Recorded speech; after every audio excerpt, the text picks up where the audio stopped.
Hello people on my phone, and welcome to a video essay. I've been thinking a lot lately on whether femininity is something to buy into and something palatable, something that can be mocked and thus ignored. I feel as though femininity is something that is only made culturally acceptable once it's presented as something agreeable or submissive. So through analysing Sylvia Plath's poetry collection, Ariel, I'm going to be examining this construction of femininity.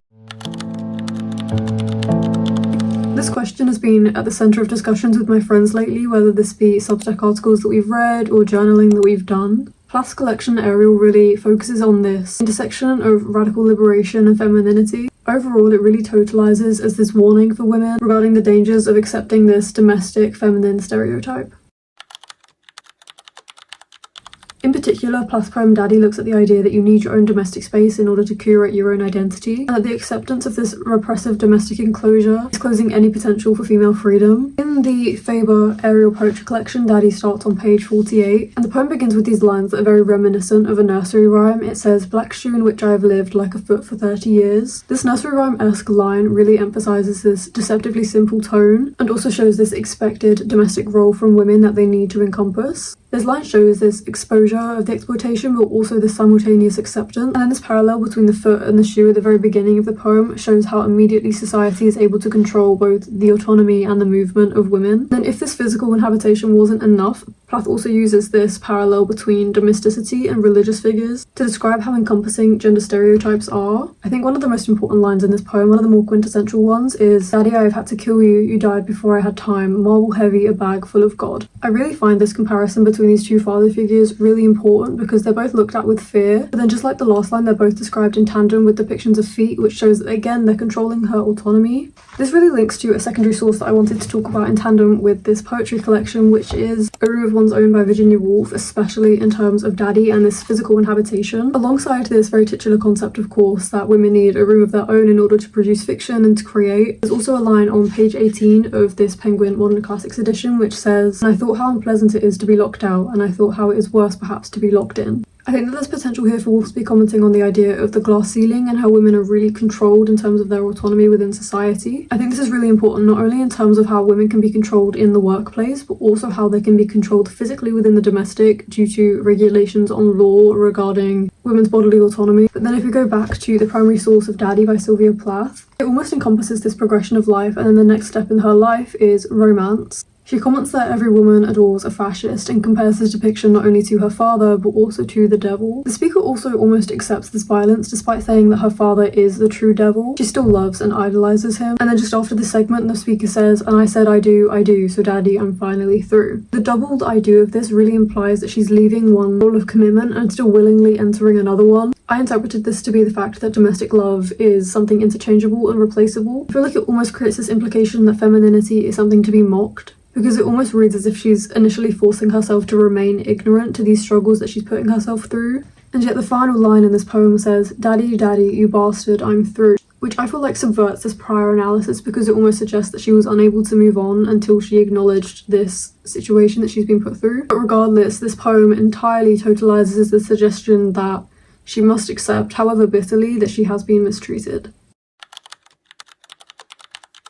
As we acknowledge this acceptance that the speaker of Daddy has had, we can look at Sylvia Plath's poem A Birthday Present in terms of the ideas of reawakening. Because upon having this realization and bitter acceptance of the treatment that you've experienced, there is this realization of what Victor Shklovsky from Art as Technique would describe as a reawakening. So in this essay, Art as Technique, Victor Shklovsky states that if we start to examine the general laws of perception, we see that as perception becomes habitual, it becomes automatic. He also then goes on to discuss how art can reawaken truth with the quotation, "We find material obviously created to remove the automatism or perception," which all in all underlines the thesis of this video essay that women have to be able to create in a manner other than forced by society in terms of reproduction. Through Plath's poem A Birthday Present, she again looks at the concept that the poem is a progression of life, and also this undercutting perception that life itself is a chance, almost like a liminal space as it is imagined by a veil. So A Birthday Present begins with the line, "What is this behind this veil? Is it ugly? Is it beautiful? It is shimmering. Has it breasts? Has it edges?" These recurring questions about aestheticism, particularly through the male gaze, was something that I initially interpreted as the perspective of a man wondering about his ideal type of wife. The poem goes on to imply that women's role in society is based upon their ability to conform to the submissive and domestic femininity that is palatable.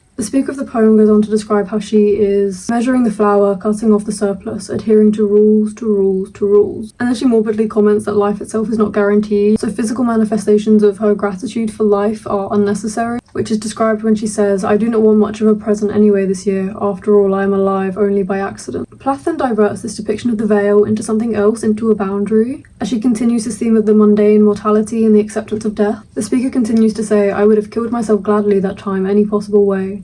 Now there are these veils, shimmering like curtains." Although the veil here is rooted in decoration of the domestic space, the idea that they're shimmering almost implies something liminal or also something incomplete. I read an article by Carmen Bonacera called "Of Mirrors and Bell Jars, Heterotopia and Liminal Spaces as Reconfigurations of Female Identity" in Sylvia Plath, and she states that this complex alternation between self-assertion and self-destruction is aesthetically transfigured in protean images of escape, transformation, and rebirth, which are subsequently transposed in spaces of liminality. I'd argue that what Carmen Bonacera means here is akin to Sylvia Plath's intention with this entire collection. Femininity itself is stuck within the archetypes of submissive conformity and radical subjectivity. Through these subsequent parallels of assertion and destruction, Plath can imply that femininity has been reduced to this liminal identity that can neither be adorned or thrown out. And then moreover, in the same passage of thinking, the narrator goes on to say, "Only let down the veil, the veil, the veil, if it were death," which is even highlighting this preference for death over marriage, which is not a very stereotypically feminine ideal. And therefore, at the very ending of this poem, this movement from the restrictive domestic sphere into something liminal is almost this return to infancy. The final lines of the poem read as, "Pure and clean as the cry of a baby,